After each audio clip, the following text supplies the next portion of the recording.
The state's case is a tissue of innuendo fueled by the district attorney's personal and long-standing vendetta against my client. Let's start with the so-called forensic evidence. I assure the court the fibers are very real. And also very common. This particular blend of cashmere silk was produced in Italy last winter and sold in 25 department stores across the country. This particular shade of navy was the most popular and used in literally thousands of garments. One of which is a blue jacket that the defendant was wearing the day of the attack. Prosecution can't tell us when the fibers were left in the stairwell. For all we know, they could have been there for months. Secondly, the prosecution alludes to a long history of animosity between my client and Dr. Saybrook. This is hardly what you'd call bad feelings. I think it is well known. There's one prior ancient conviction that would be totally inadmissible in a court of law as a prior bad act. But the argument immediately preceding the attack will be admissible. Which one? Excuse me? Well, which one? Dr. Saybrook not only had words with my client, Dr. Saybrook had a loud, heated argument with Natalie Banks just prior to her accident. In fact, the first person that Dr. Saybrook accused of the crime was Natalie Banks. No, I didn't make it to London, and I didn't do anything stupid. So what exactly happened? Well, that's what I've been trying to find out. Sweetie, this is kind of grown-up talk, so maybe you should just kind of go away and text and tweet for a while. Actually, Jessica is recovered. She recovered her memories. Isn't that great? I guess. Yeah, and I'm really excited. I want to hear all about you and Brody. Natalie, you first. Hey, Natty, come on. You know, she was going to hightail it to London, and I got her to take one more shot at Johnny. What did you do? I wrote a letter to John and told him exactly how I felt. Yes, and in this letter she said, if you feel the same way that I do, meet me at midnight, you know, yada, yada, yada. Of course, Johnny blew it, and, you know, it didn't happen. And I said you should look for him just one more time, just to be sure. Yeah, big mistake.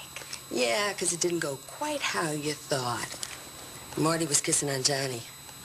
Oh, my God, you must have been so upset. What did you do? You know, if it were me, I would have jumped into bed with the first thing that had broad shoulders and chest hair. Please, have a look at the sink. You need to undo the drain. We have statements from 2 people about the affair. There was no affair, John, and I would thank you to stop using that word. What was going on is this Robert Ford was sniffing after my very, very young and naive daughter. So you knew about it? I heard about it this morning, so I came straight over here to warn him to stay away from her.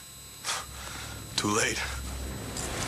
Well, he's a dead man now, because when I get through with him... Don't even think about it. Besides, it's too late. Yes, it is too late. We're going to need to talk to Langston. No! John, you are not to drag her into this mess. She's already in it. Any number of people must have wanted this guy dead. I lied to Marco. I lied to Star. I lied to Cole.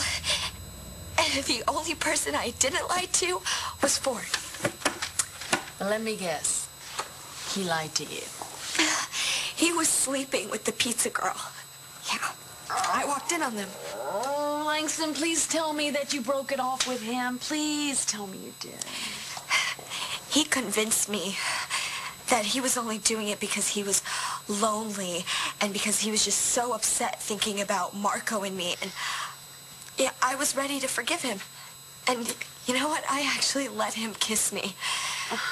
And that's when Marco walked in.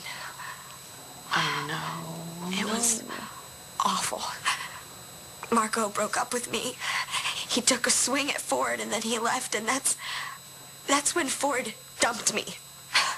What? Yeah.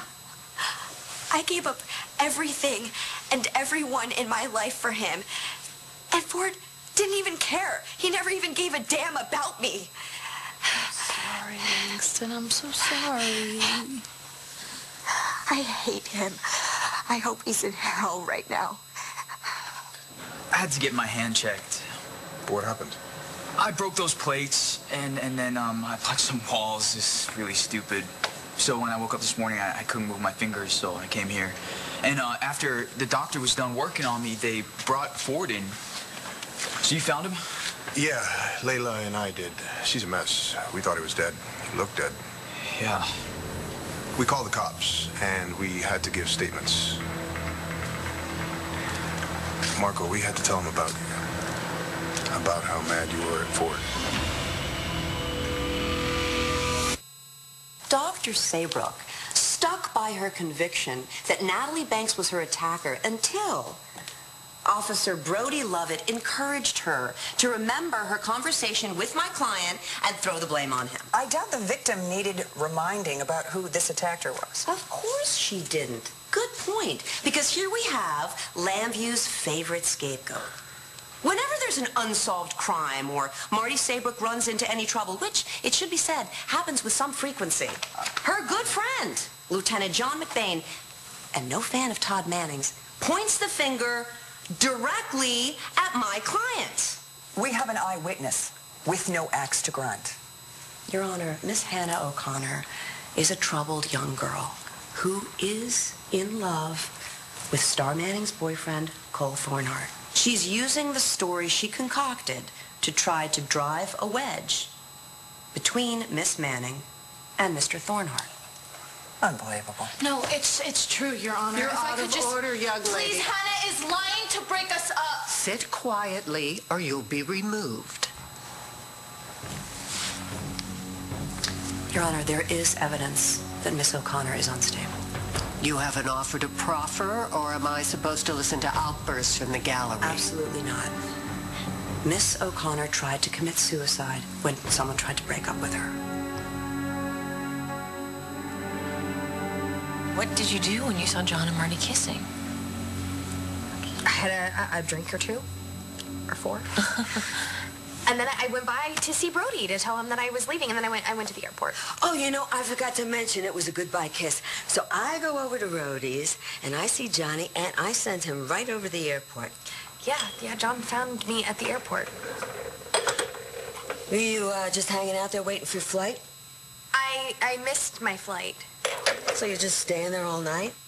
You know, I figured that I could catch a later flight. So John found me at the airport. We're back together. End of story. But meanwhile, Jessica got her memories back. Wait. Wait. No, Jessica. No. Do you know how long we've waited for you to recover? Yeah, Brody must be dancing on air. We both are, and Bree is too. Well, if Vicky ain't gonna throw your party, I'll do it. What was it, Jess? Yeah. You never told us what triggered your memories. You know, I bet it was that hunk. Love it. Tidy dress whites. Did he open up the water gates for you?